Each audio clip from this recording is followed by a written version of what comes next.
1절부터 6절 한 절씩 같이 읽겠습니다. 그러므로 우리가 이 직분을 받아 긍휼하심을 입은 대로 낙심하지 아니하고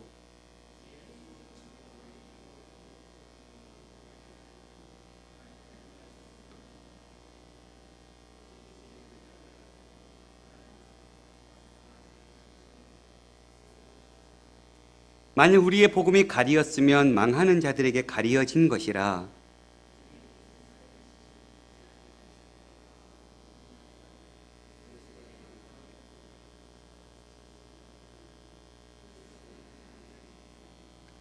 우리는 우리를 전파하는 것이 아니라 오직 그리스도 예수의 주되신 것과 또 예수를 위하여 우리가 너희의 종된 것을 전파함이라. 어두운 데 빛이 있으라 말씀하셨던 그 하나님께서 예수 그리스도의 얼굴에 있는 하나님 영광을 아는 빛을 우리 마음에 비추셨느니라. 아멘. 네, 오늘 저를 통해서 계속 고린도후서 말씀을 보고 있는데요. 저희는 지금 세 번째 단락 바울의 사도직 변호 부분, 첫 번째 자기의 사도권에 대해서 변호하고 있는 부분, 2장 12절부터 7장 16절까지 이어지는 그 말씀에 지금 우리 4장까지 와 있습니다. 지난 말씀도 좀 기억해 보면 2장 12절부터 17절까지는 새 언약의 일꾼의 근거, 즉 그리스도를 아는 냄새를 우리 하나님께서 우리에게 나타내 보여주셨다. 그러면서 우리는 그리스도의 향기다. 하나님 앞에서 우리가 그 향기의 삶을 살아야 한다. 그럼 누가 이 일을 감당하느냐 했을 때 하나님께 순전함으로 받는 그 사람이 하나님의 이 새 언약의 일꾼으로서의 역할을 감당할 수 있다. 이런 말씀들을 전했습니다. 그리고 3장 1절에서 6절은 그 사도직, 바울은 나는 진짜 사도야. 다른 어떤 사람들의 그 추천서를 써서 보증하는 그런 사도가 아니라 하나님께서 나를 세우셨는데, 특별히 내가 사도임이 정당한 두 가지는, 첫 번째 1절부터 3절까지가 내 사도직의 근거는 너희 고린도 교인 너희다. 내가 너희들에게 복음을 전해서 교회가 세워졌고 너희들이 변하는 그 삶 자체가 바로 내가 사도임을 변호해주는 편지다, 추천서이다, 이런 말씀들을 했었습니다. 그리고 4절에서 6절은 그 사도직은 살리는 영을 주시는 하나님께서 주신 것이다. 어떤 좋은 선생, 훌륭한 선생이 나 바울을 인정해주고 이 사람은 진짜 사도야, 이런 사람에 의해서 세워진 사도가 아니라 하나님께서 세워주신 사도다, 이렇게 변호했다고 했습니다. 그리고 이제 지난번에 말씀 봤었을 때 모세의 옛 언약과 그리스도의 새 언약을 비교하면서 그 새 언약 일꾼의 영광에 대해서 이야기를 했어요. 그 영광의 첫 번째 우월성 세 가지는 뭐였냐면, 새 언약은 성령의 사역이기 때문에 율법의 죽음의 사역보다 훨씬 더 우월하다. 이게 첫 번째였고요. 두 번째는 정죄. 율법은 죄를 정죄하잖아요. 율법이 없으면 죄가 깨닫지 못하잖아요. 율법은 죄를 정죄하는 역할이었는데 새 영의 이 언약의 우월성은 그 정죄하는 율법보다 훨씬 더 우월하다. 세 번째는 옛 언약인 율법은 사라질 언약인데 새 언약인 이 하나님의 말씀은 훨씬 더 우월하다. 이런 옛 언약과 새 언약의 우월성 세 가지를 말씀드렸었고, 그러면서 이제 바울이 모세를 직접 딱 끄집어내서 이스라엘 백성들이 가장 존경하는 그 모세를 끄집어내서 그 모세에게 임했던 그 영광도 너무너무 밝아서 백성들이 가까이 하기를 두려워했었는데, 그 모세를 세우신 하나님의 영광은 어찌 그 영광보다 비교할 수 있겠느냐 하면서 마치 모세만, 즉 율법만 붙들고 모세 하는 사람들은 마치 수건으로 가려진 인생들이다.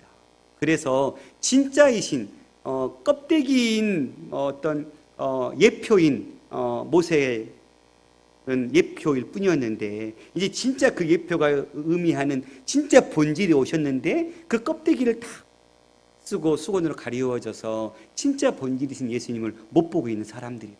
그런데 우리는 수건을 벗고 보는 새 언약의 사람들이다. 이런 말씀들을 전했습니다. 그리고 오늘 본문 말씀은 새 언약 일꾼의 임무에 대해서 얘기하고 있어요. 그 임무는 먼저 결론부터 얘기하면 두 가지인데, 오직 그리스도 예수의 주되신 것을 전파하는 것. 그러니까 새 언약을 부여받은 사람이 해야 될 임무는 첫 번째는 뭐예요? 예수 그리스도를 전하는 것. 그가 우리의 주님이시다, 우리의 주이시다, 내 삶의 주관자시다, 이것을 전하는 것이 우리 새 언약의 임무를 받은 일꾼의 사명이다. 두 번째는 그 예수를 위해서 우리가 많은 이들의 종이 되었다, 이것을 전파하라는 것. 그러니까 우리는 어떤 선생으로서 높은 자리에 앉아가지고 예수님을 이용해서 자기 배에 채우는 사람들이 아니라 모든 이들의 종과 같이 예수님께서 마치 가장 낮은 자리에 오셨던 것처럼 복음을 받아든 새 언약의 일꾼들은 다 종과 같이 낮은 자세에서 주님을 선포하고 증거하는 사람들이다. 이게 이제 오늘 본문의 결론이거든요. 그럼 1절부터 한 번씩 살펴보겠습니다.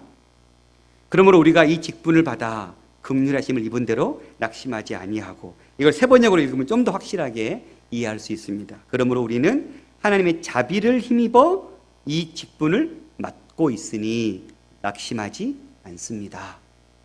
하나님이 주신 직분, 새 언약의 직분을 누가 주셨다라는 거예요? 하나님이 주셨는데 어떻게 주셨어요? 자비하심으로, 긍휼하심으로. 하나님께서 우리를 주의 자녀 삼아 주신 것은 온전한 그분의 은혜이시죠. 하나님의 자비하심으로 우리를 택해 주셨죠. 그 어느 누구도, 여기 앉아있는, 또 서 있는 저조차도 하나님께서 택함 받기에 합당한 자였기 때문에 택하신 자는 한 명도 없을 줄 믿습니다. 모든 이가 다 죽어 마땅한 인생이었고, 그 죽음 앞에서 서서 왜 우리를 이 죽음의 구덩텅이에 빠져들게 하십니까? 라고 하소연해도 전혀 그 하소연이 달갑지 않은, 전혀 어떤 근거가 없는 그런 연약한 존재였던 우리를 택하셔서 뭘로요? 자비하심으로. 그냥 뭐예요? 부모가 자식을 바라볼 때 이런 마음이지. 저희 어머니가 이제 내년이면 8순이거든요. 저는 내년이면 47이에요. 근데 여전히 저희 어머니 눈에 저는 막내 아들이거든요.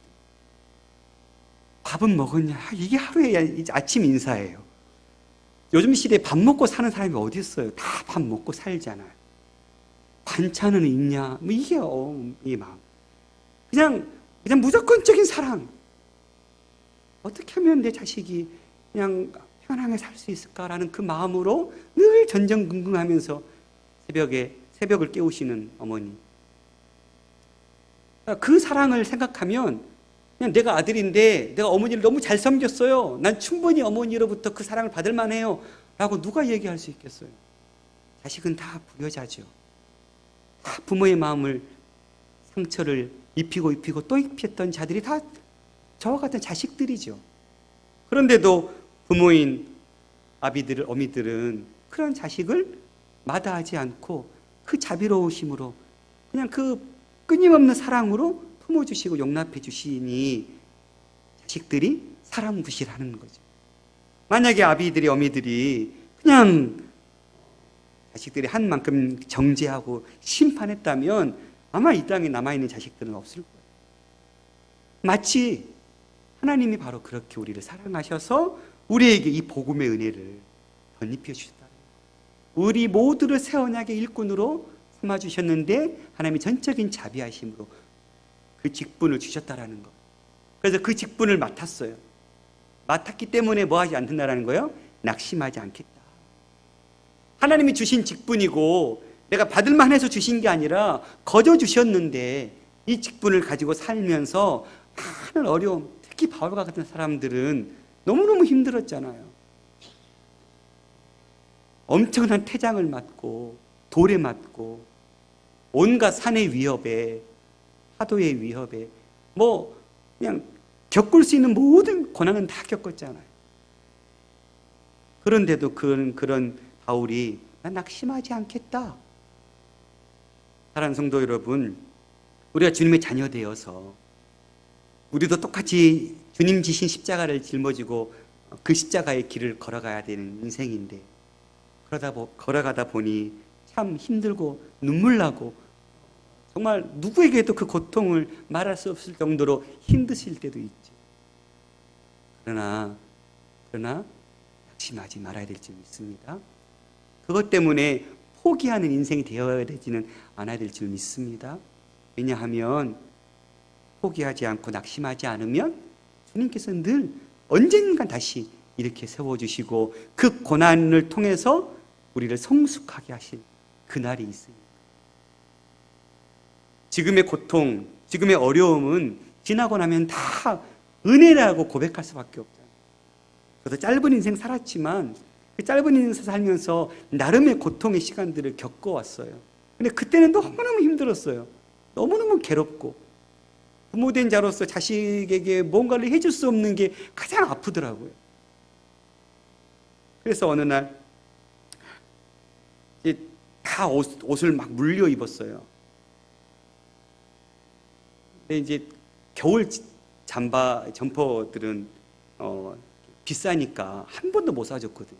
근데 이제 여름 옷들은 그래도 티셔츠 같은 경우는 바자회 같은 데 가면 3,000원도 하고 뭐 500원도 하고 막 이러니까 또 마트 같은 데 가도 뭐 10,000원이면 사기도 하고 그런 거 몇 번 사준 적이 있는데 한 번도 외투를 사준 적이 없는 거예요. 뭐 너무 어린애 외투도 막 10만 원씩 막 하니까 마트 가고 뭐 메이커 아니라고 하는 것들도 뭐 5, 6만 원씩 하니까 사줄 엄두를 못 냈어요. 그리고 그날도 그냥 그 외투 사려고 간 게 아니에요. 그냥 우리 마트 한번 가자 하니 그게 유일하게 아이들에게 해줄 수 있는 낙이었으니까 갔는데 그 아이 옷을 이렇게 할인 행사를 하더라고요. 그런데 뭐 이제 사실인지 모르겠지만 뭐 10 얼마짜리인데 5만 원에 판다라는 거예요. 그래서 둘이 눈빛이 딱 마주쳤죠. 우리는 사고 치면 3번을 사야 되거든요. 그러니까 어려운 거예요. 그냥 한 놈이면 눈 찌끗 감고 사주면 되는데 한 놈 사주면 안 되니까 우리는 늘 3개니까 못했던 거거든요. 눈 찌끗 감고 어떻게 한번 해볼까 해서 이제 사주고 나오고 집에 가다가 둘이 막 울었어요. 누가 아무 얘기도 안 했어요. 근데 막 둘이 울고 있는 거예요. 몇 년 동안 한 번도 사주고 싶었는데 못 사줬다가 그냥 사줄 형편이 좀 돼서 사줘서 이렇게 집에 가는 길이 어찌 감사한지. 그냥 하나님 이렇게 사줄 수 있는 것 이렇게 여기까지 오게 한 것도 참 감사합니다 하고 이렇게 둘이 울었던 적이 있어요. 그때는 너무 아팠죠. 그런데 지나고 나면 그때가 가장 하나님의 사랑의 손길이 저에게 가까이 있었던 곳이었어요. 여러분도 다 그런 경험하셨을 거예요. 그러니까 지금 현실에 복음을 전하다가 십자가의 길을 걷다가 당하는 어려움들은 그것이 끝이 아니에요. 그렇죠? 그걸 통해서 우리는 반드시 성숙될 것이고 그걸 통해서 하나님 나에게 그렇게 함께 하셨다고 간증하는 그런 하나님의 역사를 증거하는 그런 삶의 역사들이 일어나는 그런 순간들일 줄 믿습니다. 그러니까 우리는 낙심하지 않겠다라는 이 바울의 고백이 저와 여러분의 고백이 되었으면 좋겠습니다. 2절에는 바울이 어떻게 이 복음을 새 언약의 일꾼으로 감당했는지를 보여주는 말씀인데 이에 숨은 부끄러움의 일을 버리고 속임으로 행하지 아니하며 하나님의 말씀을 혼잡하게 하지도 아니했고 오직 진리를 나타내므로 하나님 앞에서 각 사람의 양심에 대하여 스스로 추천하노라. 다시 추천의 얘기를 하고 있는데요. 중요한 단어는 하나님 앞에서. 바울은 늘 하나님 앞에서 삶을 살았어요. 호람데오라고 하죠. 하나님 전전 앞에서. 어떤 걸 감당하든지 어디에 가든지 바울은 늘 하나님 앞에서 그 사명을 감당했던 사람이에요. 그러니까 늘 하나님 앞에서 하나님이 내 인생을 보고 계셔. 하나님이 내 생각을 깨트리고 계셔. 그러니까 바울은 허튼 일, 부끄러움의 일, 속임의 일, 혼잡하게 하는 일들을 할 수가 없었어요. 왜요? 하나님 앞에 있으니까. 그걸 세번역은 좀 더 쉽게 번역했어요. 우리는 부끄러워서 드러내지 못할 일들을 배격했다. 하지 않았다라는 거예요. 우리는 간교하게 행하지도 아니했고 하나님의 말씀을 왜곡하지도 않았다. 우리는 진리를 환히 드러냄으로써 하나님 앞에서 모든 사람의 양심에 우리 자신을 떳떳하게 내세울 수 있다. 이렇게 바울은 고백해요. 아마도 바울의 사도권을 의심하고 바울을 공격했던 사람들이 아마 바울을 이렇게 흠집냈던 것 같아요. 바울은 부끄러운 일을 하는 사람이야. 바울은 간교하게 행한 사람이야. 막 이렇게 인신공격했던 것 같아요. 그러니까 바울은 나는 그렇게 사역을 해본 적이 없다. 나는 진실되게 하나님 앞에서 부끄러움 없는 삶으로 내가 지금까지 섬겼다. 이렇게 얘기합니다. 우리는 어때요? 우리는 복음의 증인. 우리 모두 다 예루살렘을 넘어서 사마리아 땅 끝까지 이르러서 주의 복음의 증인이 돼야 되잖아요. 무슨 어떤 주의 기름 부음 받은 무슨 목회자, 이렇게 선교사 이런 어떤 직분자들만 하는 사역이 아니잖아요. 우리 모두는 다 복음의 전도자로서 부름 받은 사람이잖아요. 예수님의 십자가를 맛본 사람은 맛본 만큼 전해야 되는 사명이 있는 자들. 그러니까 누구도 이 말씀에는 제외될 사람이 없는 거죠. 그렇다면 우리는 어떻게 이 복음의 전달자의 사명을 감당합니까? 바울처럼 정말 자신 있게 나는 부끄러움을 드러낼 일을 한 적이 없다 얘기할 수 있습니다. 또 간교하게도 또 하나님의 말씀을 왜곡하게 이걸 가장 잘하는 사람이 누구예요? 목사들이죠. 하나님의 말씀을 왜곡해서 이용해서 자기 배에 채우려 진리를 환히 드러내야 될 사람들이 오히려 진리를 덮어버리는. 우리 생동교회는 부끄러움을 드러내지 못할 일들을 배격하는 교회가 되기를 소망합니다. 또한 간교하게 행하지도 않는 교회가 되기를 원합니다. 세상 사람들 다 알아요. 교회가 야비하게 자기들 숫자 채우려고 구제하는 척, 선교하는 척 하면 다 알아요. 참 하나님이 그냥 내버려두지 않으시다. 교회만 그래요? 개인의 삶도 마찬가지죠. 진짜 사랑으로 섬기는 것인지 그냥 인정받기 위해서 섬기는 것인지는 받는 사람 다 알더라고요. 너무너무 신기하게. 저도 나이를 먹어간다는 건 언제 느끼냐면 이제 보이는 거예요. 조금씩. 사람들의 행동이나 말들이 진짜인지 아닌지 정말 저게 정말 나를 사랑해서 한 건지 그냥 나에게 그냥 그렇게 마음 환심 사기 위해서 하는 것인지 조금씩 보이는 거예요. 이게 나이 먹는구나. 깨닫거든요. 어렸을 때는 모를 줄 알고 막 그렇게 속이죠. 그런데 이렇게 보니까 애들이 다 보이는 거예요. 하나님 앞에서 나는 어떤 삶을 살까? 우리가 고민해 봐야 되는 부분이 아마도 오히려 반대로 거짓 선생들은 이런 삶을 산 거죠. 복음을 이용해서 부끄러운 일을 오히려 일삼고 간교하게 행하고 하나님의 말씀을 왜곡하고 진리를 감춰버리는, 그래서 자기들끼리만 이용해 먹는 그런 삶을 살았기 때문에 바울은 지금 정반대의 삶을 이야기하면서 이것이 진짜 복음 전도자의 삶이다 하고 이야기하고 있는 거예요. 그러면서 바울은 이렇게 복음을 전했는데도 두 가지 반응이죠. 복음 앞에서는 복음을 받아들인 자와 받아들이지 않는 자, 딱 둘 중에 하나죠. 우리는 복음을 받아들여서 이 자리에 와 있는 것이고, 받아들이지 않는 자들은 여전히 세상 속에서 살아가고 있는 것이죠. 만약 우리의 복음이 가리었으면 망하는 자들에게 가리어진 거다. 나는 복음을 부끄럽지 않게 진리를 마음껏 드러냈고 하나님 보시기에 하나님 앞에서 떳떳하게 이 사명 감당했다. 그런데 내가 아무리 그렇게 복음을 사역을 감당했어도 받아들이지 않는 자들은 망할 자들이다. 그 망할 자들에게 가려진 것이다. 이거 우리는 뭐라고 얘기할 수 있어요? 하나님 택함 받지 못한 자. 아무리 우리가 그들을 변화시키려고 하고 복음을 통해서 깨우치려고 해도 하나님 택해 주시 않으시면 변화가 안 되죠. 우리는 누가 택함 받은 사람인지 누가 택함 받지 못한 사람인지 모르니까 우리는 열심히 전하고 증거하는 것이지. 그러나 결국 우리는 어떨 때 낭망해요? 그러니까 1절에서 낙심하지 않는다 했는데 열심히 복음 전했는데 그 복음의 씨가 싹이 트지 않을 때 우리 낭망할 때 많잖아요. 노방전도 한참 저도 청년 때 되게 많이 했거든요. 그때는 막 노방전도가 유행이었던 시대니까 CCC부터 시작해서 지금은 노방전도 하면 목사님 저도 왠지 어떻게 하나 이렇게 유심히 보게 되는데 시대가 이제는 노방전도 시대는 아닌 것 같아요. 관계전도의 시대이죠.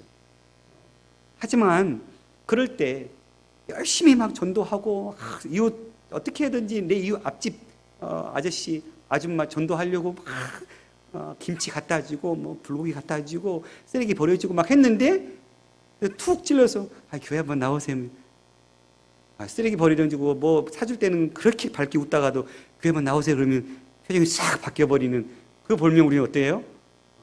저기 내가 뭐 한 거야? 뭐 이런 낙심 들 때 있을 거예요. 저도 진짜 복음 노방전도 하다가 물 벼락 맞아본 적도 있거든요. 좀 되게 이게 뭐지? 이 물 툴툴 털면서 좀 그래요. 그런데 그들은 어쩔 수 없어요.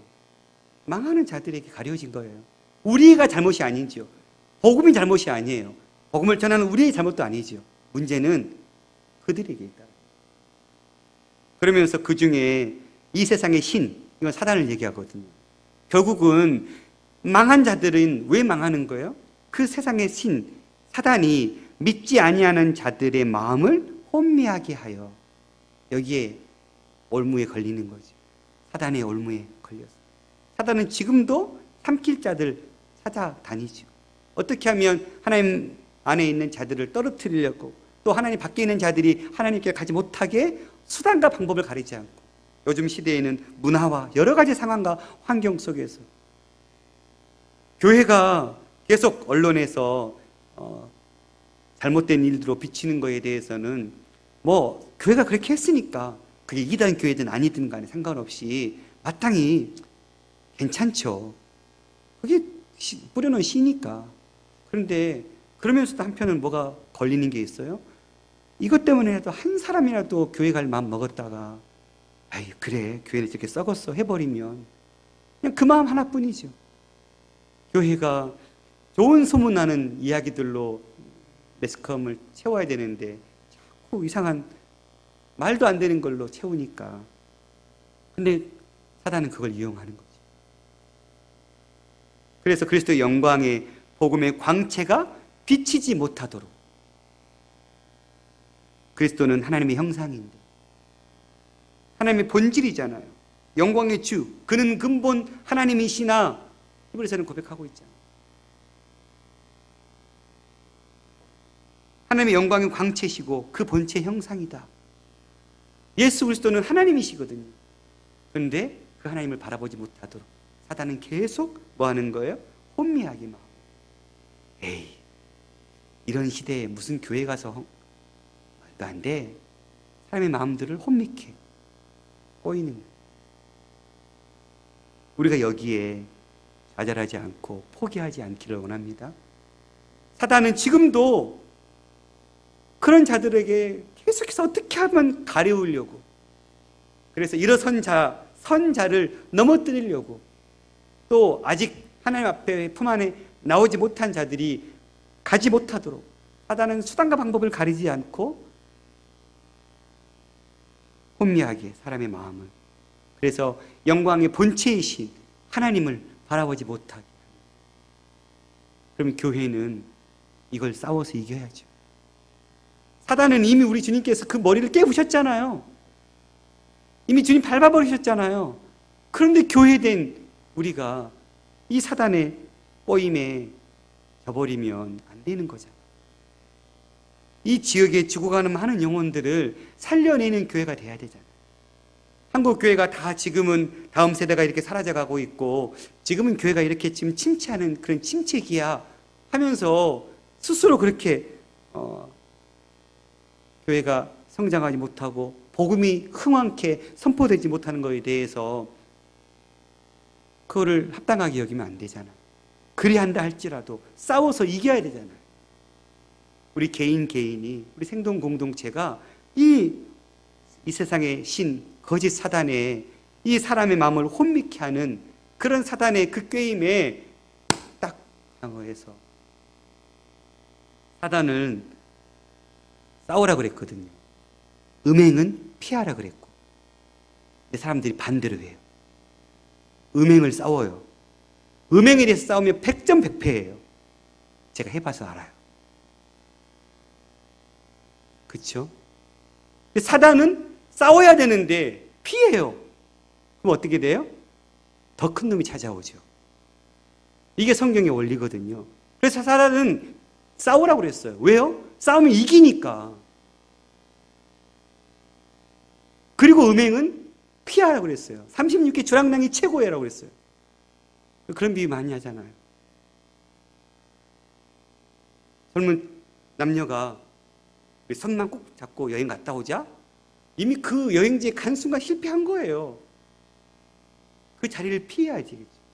이런 게 음행인데 반대로 싸우니까 자꾸 지는 거예요.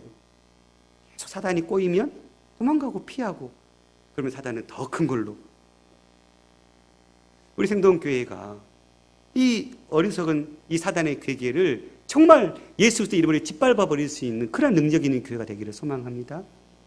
우리 개인의 삶 속에서도 우리를 밀가부로 타면서 찾아와서 좀 열심히 주의 일을 하려고 하고 열심히 봉사하려고 하면 어떤 한 사람의 때문에 그 한마디의 말 때문에 생채기가 생기고, 뭐 정말 사단 그거 너무너무 잘 알아요.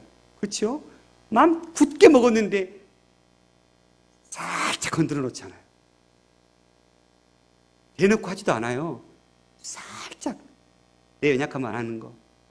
뭐 하나 살짝 건드려 놓으면 거기에 내가 오히려 그걸 막 키워내요. 그 사람이 그럴 수 있어? 이러면서 혼자 이 사단의 계획이잖아요. 이 마음을 혼미하게 하게 하는, 그래서 우리가 말씀으로 무장해서 전신갑주를 입고 이 혼미케 하는 사단이 찾아올 때마다 물러가라. 예수의 이름으로. 어디 감히 나에게, 어디 감히 우리 가정에, 어디 감히 우리 공동체에, 우리 교회에 얼씬도 하지 마라 해야 되잖아요. 근데 거기에 서로 같이 묶여서 마치 포로들이 끌려가서 포성줄에 묶여서 끌려가는 사람들처럼 단체로 그냥 그 사단의 꾀임의 길에 빠져든다고 하면 안 되는 거잖아요. 우리는 하나님의 영광의 광채를 입은 자들로서 이 하나님의 본체이신 하나님을 보지 못하게 하는 이 사단의 이 마음을 혼미케 하는 이 거짓된 역사들을 믿음의 눈으로 바라보고 무찌르고 말씀으로 무장하는 그러한 저와 여러분이 됐으면 좋겠습니다. 마지막 5절 6절입니다. 우리는 우리를 전파하는 것이 아니라 뭘 전파한다고요? 오직 그리스도 예수의 주되신 것. 우리가 뭘 전파해야 돼요?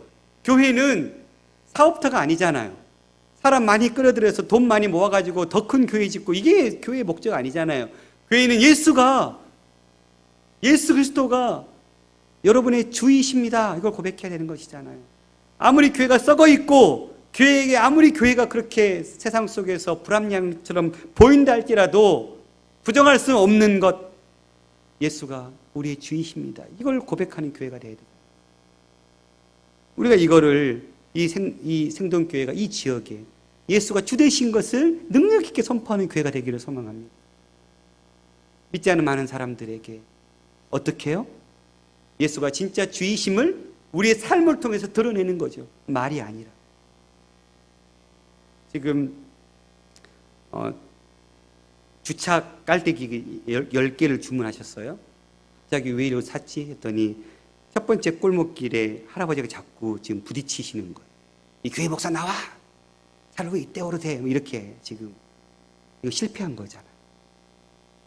두 줄로 차를 대니까 차를 잘 못 빼시는 거예요. 그러니까 막 화가 나가지고 교회 목사 누가 나오라고 이렇게 지금 몇 주 하신 것 같아요.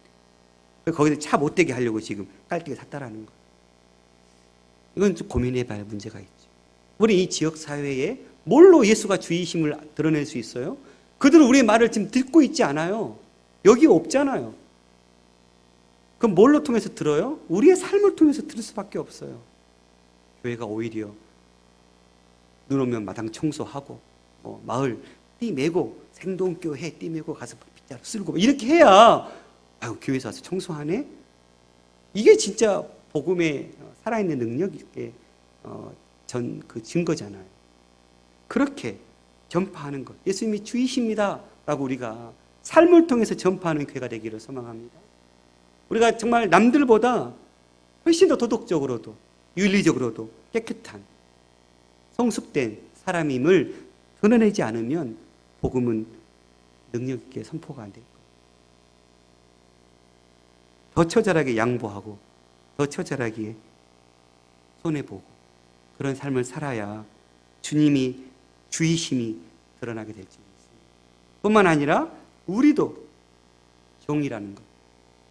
많은 사람들이 종이 되기 싫어해요. 주인이 되려고 하죠. 예수의 이름을 이용해서 자기가 주인이 되려고 해요.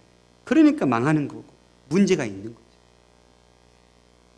지난주에 장로 장례식 하면서 최영순 장로님이 장로 되면 이제 어깨가 힘이 올라갈 거라고, 그때마다 내가 힘이 올라가 있으면 어깨 한번 툭 쳐달라고 이런 얘기 하셨잖아요. 그럴 수 있어요. 인간이기 때문에. 이 자리에서 정 목사님 지금 계속해서 제가 11년 보면서 늘 얘기하셨던 것, 대접받지 않으려고. 왜요? 대접받다 보면 그게 당연한 걸로 여겨질까 봐 무서우신 거예요. 그분이 대접 못 받아서가 아니에요. 그리고 대접받을 만한 일을 못 하신 분도 아니에요. 충분히 대접 받으실 만한 삶을 사셨고 그렇게 일하셨어요. 그런데도 안 받으시려고 해요. 왜요? 한 번씩 한 번씩 받다 보면 거기에 이제 빠지다 보면 더 큰 걸 바라게 되고 저도 감사한지 모르게 되는 그런 연약함 가운데 설까 봐 두려우신 거예요. 그래서 철저하게 지키려고 애쓰시죠. 전 맞다고 생각해요. 어르신 일이라고 맞다는 거예요. 그렇게 더 낮은 자세로 종이 되려고 할 때 복음은 드러날 수밖에 없는 거죠. 목회자뿐만 아니라 우리 모두가 우리는 예수님의 종이죠. 종은 주인이 맡기신 역할을 감당하면 잘했다 칭찬받는 거예요. 종은 주인이 맡기신 것만 하면 돼요. 우리는 복음을 맡았잖아요. 우리는 복음을 우리의 삶을 통해서 드러내는 이 일만 하면 주님은 칭찬하시겠죠. 그런데 자꾸 그걸 이용해서 자기가 주인으로 올라가려고 하니까 주님의 마음이 찢어지시는 거죠. 남들이 조금 인정해주면 목에 힘이 들어가고, 남들이 좀 잘했다고 해주면 어깨에 힘이 들어가고, 그러면 어떻게 돼요? 점점점 종의 자리와는 멀게 자꾸 주인의 자리로만 가요.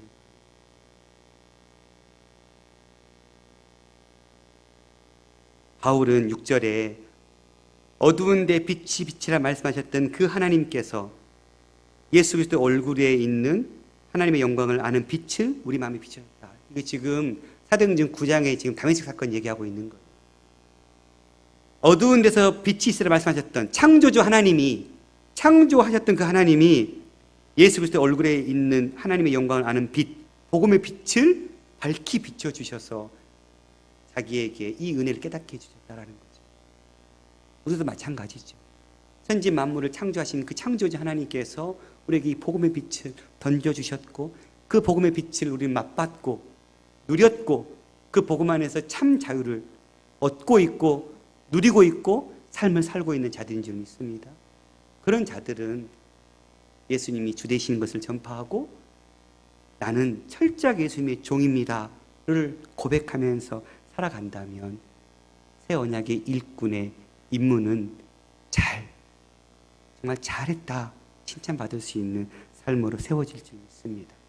저와 여러분이 이 예수의 복음을 이용해서 내 배 채우고 내 자리 높아지게 하는데 어리석게 우리의 삶을 세우는 자들이 아니라 또 우리의 삶 가운데 밀가루 타면서 찾아오는 이 사단의 그 게임에 넘어가서 하나님의 복음을 가리우는 자들로 서는 자들이 아니라 늘 말씀으로 무장되고 기도로 무장되어서 나를 넘어뜨리려고 하는 사단 앞에 담대히 싸워서 짓밟아버리는, 다시는 꿈틀거리지 못하도록, 그래서 우리의 삶을 통해 많은 이들이 예수님이 주되심을 우리의 삶을 통해서 깨닫게 되는, 그러면 전도는 다 한 거죠.